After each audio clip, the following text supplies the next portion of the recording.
ஆண்டவராகிய இயேசு கிறிஸ்துவின் நாமம் மகிமைப்படுவதாக. எனக்கு அன்பான சகோதர சகோதரிகளே, இந்த நாளிலும் கூட நம்முடைய தியானத்திற்கென்று ஊழியக்காரன் என்ற தலைப்பின் கீழாக சில காரியங்களை பார்ப்போம். ஆவியானவர் நம்மை வழி நடத்துவாராக.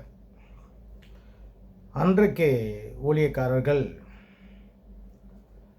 ஒரு ஊழியத்துக்கு போகணும் அப்படின்னு சொன்னால், இப்போ ஐயா நான் ஊழியம் பார்க்கணுங்க அப்படின்னு சொன்னோம்னா அவங்க என்ன பண்ணுவாங்க, முட்டியை காட்டு அப்படின்வாங்க. முட்டி காப்பு காய்ச்சி போய் இருந்துச்சுன்னா, சரி இவன் நல்லா ஜெபிக்கிறவன், முழங்கால் போட்டு ஜெபிக்கிறவன் அப்படின்னு சொல்லி என்ன பண்ணுவாங்க, அவங்க செலக்ட் பண்ணுவாங்க. ஒரு முறை அப்படி தான் வட மாநிலங்களில், நான் நினைக்கிறேன் பஞ்சாப்னு நினைக்கிறேன், அங்கே 2 பெரிய ஆஃபீஸர், நல்ல பெரிய ரேங்கில் உள்ளவங்க, அவங்க 2 பேர் என்ன பண்ணாங்க, அங்கே உள்ள சபையில் ஏன் நாங்கள் ஊழியம் பார்க்கணும் அப்படின்னு சொல்லி சொன்னாங்க. அவங்க 2 பேருமே நல்ல பிரசித்தி பெற்ற ஆளுங்க, நல்ல ஃபேமஸான ஆளுங்க, நல்ல உயர் பதவியில் இருக்கிறவங்க. அவங்களுக்கு ஊழியம் செய்யணுன்ற ஆசை அவங்க என்ன பண்ணுறாங்க, போய் பாஸ்டர்கிட்ட கேட்குறாங்க, ஐயா நாங்கள் ஊழியம் செய்யணும் அப்படின்ட்டு. அப்போது அவர் என்ன பண்ணுறாரு, உண்மையிலேவான்னு கேட்டார். ஆமாம், அப்போ ஒன்று பண்ணுங்க, ஞாயிற்றுக்கிழமை ஆராதனைக்கு முன்னாடியே நல்ல சபை முடிச்சு க்ளீன் பண்ணிட்டு, பாத்ரூம் கூட நீங்கள் என்ன பண்ணணும், க்ளீன் பண்ணிவிட்டு எல்லாம் பண்ணிவிட்டு அதுக்கப்புறம் நீங்கள் ஊழியத்துக்கு வாங்க, வாரம் இதை செய்யுங்க அப்படின்னு சொல்லி சொன்னார். அவங்க உடனே ஒபே பண்ணாங்க. அவங்க பெரிய ஆஃபீஸர், அவங்க எவ்வளோ சம்பளம் வாங்குகிற ஆஃபீஸரு, அவங்க இது செய்யணும்னு அவசியமே இல்லை. ஆனால் ஊழியத்தை அவ்வளோ கனப்படுத்தினார்கள். திடீர்னு வந்த உடனே ஊழியம் செய்யணும் அப்படின்னா உடனே நான் என்ன பண்ணிடுறதில்ல, ஊழியத்தை கொடுத்துறது கிடையாது, ஊழியம் செய்ய விட்டுறது கிடையாது. ஏன்னா ஊழியம் ஒரு கனமான வேலை. உலகத்தில் இருக்கிற எல்லா வேலைகளை காட்டிலும் ஊழியம் ஒரு கனமானது, அதாவது எப்படி சொல்கிறது அப்படின்னா ரொம்ப வேல்யூபிளானது. இங்கே வேலை செய்கிற உலக பிரகாரமான மக்களுக்கு இங்கே சம்பளம் கிடைக்கும். ஆனால் இங்கே ஊழியம் செய்கிற எல்லாத்துக்குமே பரலோகத்தில் தான் சம்பளம் கிடைக்கும். அங்கே தான் கொடுப்பார், இங்கே பென்ஷன் கொடுப்பார். ஆக இப்படி அந்த காலத்தில் ஒரு ஊழியம்லாம் நடந்தது. இப்போ இன்றைக்கி எப்படி இருக்காங்க அப்படின்னா, அழைக்கப்பட்டு ஊழியம் செய்கிறவங்க உண்டு, 2வது அமர்த்தப்பட்டு ஊழியம் செய்கிறவர்கள் உண்டு, 3வது ஆசைப்பட்டு ஊழியம் செய்கிறவர்கள் உண்டு, 4வது மற்றவங்கள பார்த்து நான் இந்த மாதிரி ஊழியம் செய்யணும் அப்படின்னு சொல்லிட்டு வரவங்க உண்டு. இப்போ அழைக்கப்பட்ட ஊழியம் செய்கிறவர்கள் அவருடைய சுபாவம் எப்படி இருக்கு, அவங்க என்ன மாதிரி இருப்பாங்க அப்படின்னு சொன்னால், அவங்க எப்பயுமே கர்த்தர்ட்ட கேட்காம எந்த வேலையும் செய்ய மாட்டாங்க. எப்படி தாவீதை அழைச்சார், எப்படி ஆபிரகாம் அழைச்சார், இப்படி எப்படி அழைத்தாரோ அது போல் இருப்பாங்க. தேவ சமூகத்தில் இருப்பாங்க, எப்பயுமே ஆண்டவரோட ஐக்கியமாக இருப்பாங்க.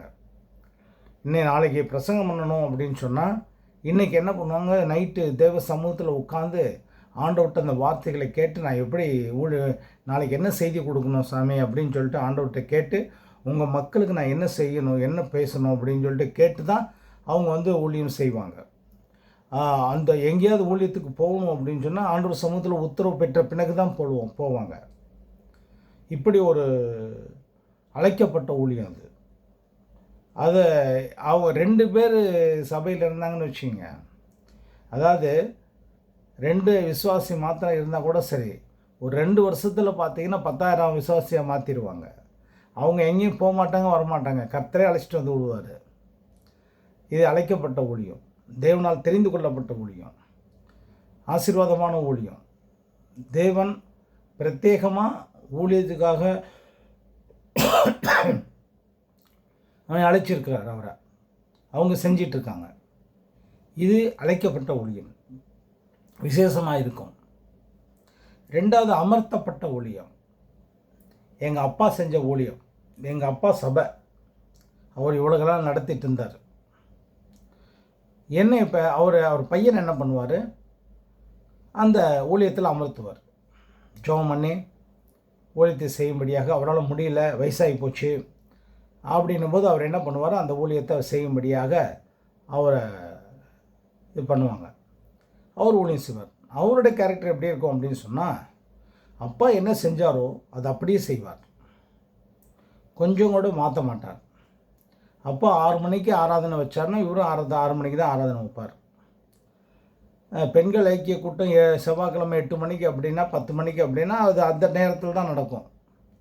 வீடு சந்திக்கிறது சனிக்கிழமை வெள்ளிக்கிழமை இந்த மாதிரி வீடு இந்த மாதிரி ஒரு டைம் டேபிள் போட்டு அவர் செஞ்சார் அப்படின்னா அவருடைய மகனோ அவருடைய மகன் என்ன செய்வார் அப்படின்னா அப்படி தான் செய்வார். அதில் எந்த மாற்றமும் கிடையாது. அவர் உபவாசப்பட்டு ஜெபம் பண்ணியிருந்தால் இவர் உபவாசப்பட்டு ஜெபம் பண்ணியிருப்பார். இந்த மாதிரி ஏன்னா அந்த ஊழியத்தை காப்பாற்றணும் அப்படின்ற ஒரு நல்ல எண்ணத்தோடு தான் அந்த ஊழியத்தை எப்படியாவது காப்பாற்றணும் அப்படின்னு சொல்லிட்டு கர்த்தருடைய சமூகத்தில் உட்காந்து அவங்க என்ன செய்வாங்க, அந்த ஊழியத்தை செய்வாங்க. ஆனால் பிரதானமாக மாடல் நமக்கு யாரை வச்சுருக்காரு அப்படின்னு சொன்னால் அவங்க அப்பாவை தான். ரோல் மாடலை யாரை வச்சுருக்காங்க அப்படின்னா அவங்க அப்பாவை தான் வச்சுருப்பார். அப்படி என்ன காரணம் அப்படின்னா அவர் சக்ஸஸ்ஃபுல்லாக செஞ்சுருக்கார், நல்லபடியாக செஞ்சுருக்கிறாரு.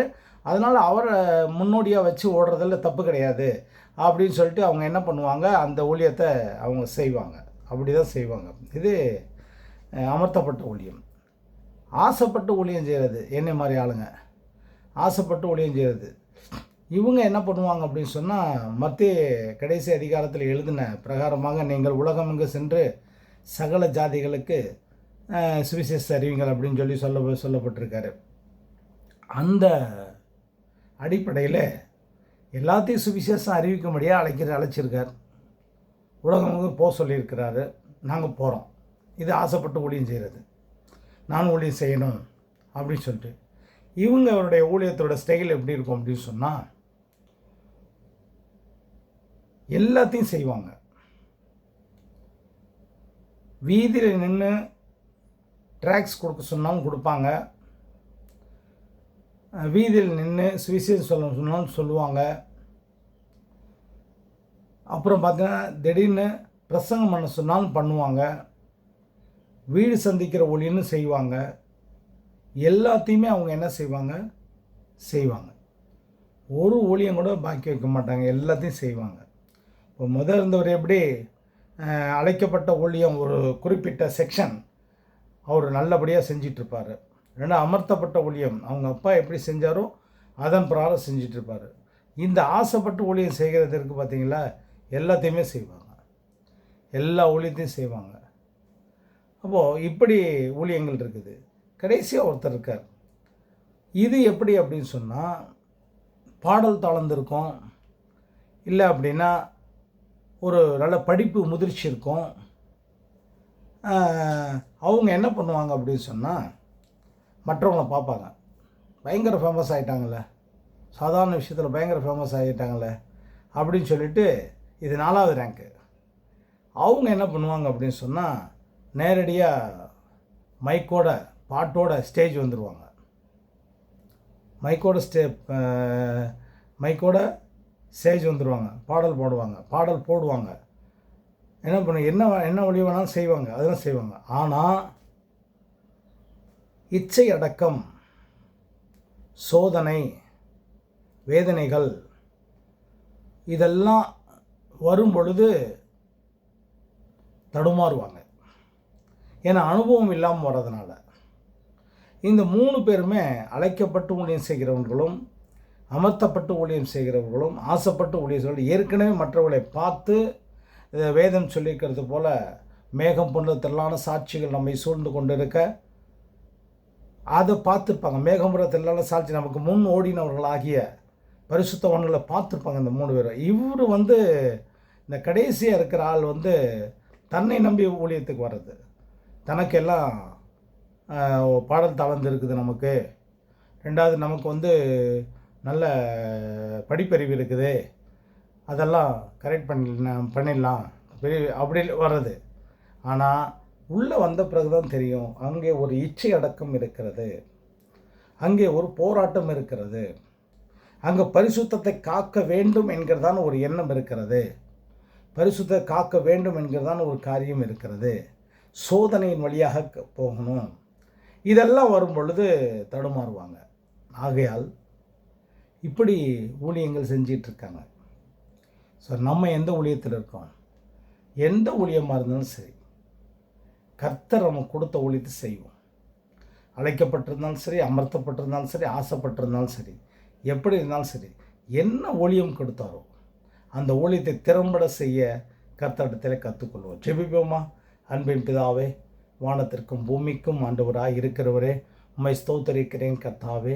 இல்லாதவர்களே இருக்கிறது போல் அழைக்கிறவரே, உம்மை ஸ்தோத்தரிக்கிறோம் கர்த்தாவே. நீங்கள் சொன்னீங்க, ஊழியம் கொள்ளும்படியாக வரல, நான் ஊழியம் செய்யும்படியாக வந்திருக்கிறேன்னு சொன்னவரே, உம்மை ஸ்தோத்தரிக்கிறோம். அது மாத்திரமல்ல சுவாமி, பிதா என்ன சொல்கிறாரோ அதையே அல்லாமல் வேறு ஒன்று நான் செய்கிறதில்ல, அவர் சொன்னதை மாத்திரம்தான் நான் செய்கிறேன் அப்படின்னு சொல்லி எங்களுக்கு ஒரு முன்மாதிரியாக ஊழியத்தை செய்துவிட்டு போன என் தெய்வமே, உமக்கு நாங்கள் நன்றி செலுத்துகிறோம். இந்த நாளிலும் கூட இந்த 3 காரியங்கள் மூலமாக ஆண்டவரே, அழைக்கப்பட்ட ஊழியம், அமர்த்தப்பட்ட ஊழியம், ஆசைப்பட்ட ஊழியம், இந்த ஊழியங்களை சொல்லியிருக்கிறோம். கர்த்தர் கேட்கிறவர்களுக்கு பிரயோஜனம் உண்டாக தேவன் கிரியை நடப்பிக்கும்படியாக வேண்டுகிறோம். கேட்கிறவர்கள் தங்கள் ஊழியத்திலே ஆண்டவரே ஒரு ஆசீர்வாதமாய் நடத்த தேவன் கிருபை தரும்படியாக ஜெபிக்கிறோம். ஆசீர்வதிங்க, வழி நடத்தித்தாங்க. எங்கள் ஆண்டவராக இயேசு கிறிஸ்துவின் நாமத்திலே துதி சோதரங்களையும் ஜெபங்களும் ஏறெடுக்கிறோம் ஜீவன் நல்ல பிதாவே. ஆமேன், ஆமேன், ஆமேன், ஆமேன், ஆமேன்.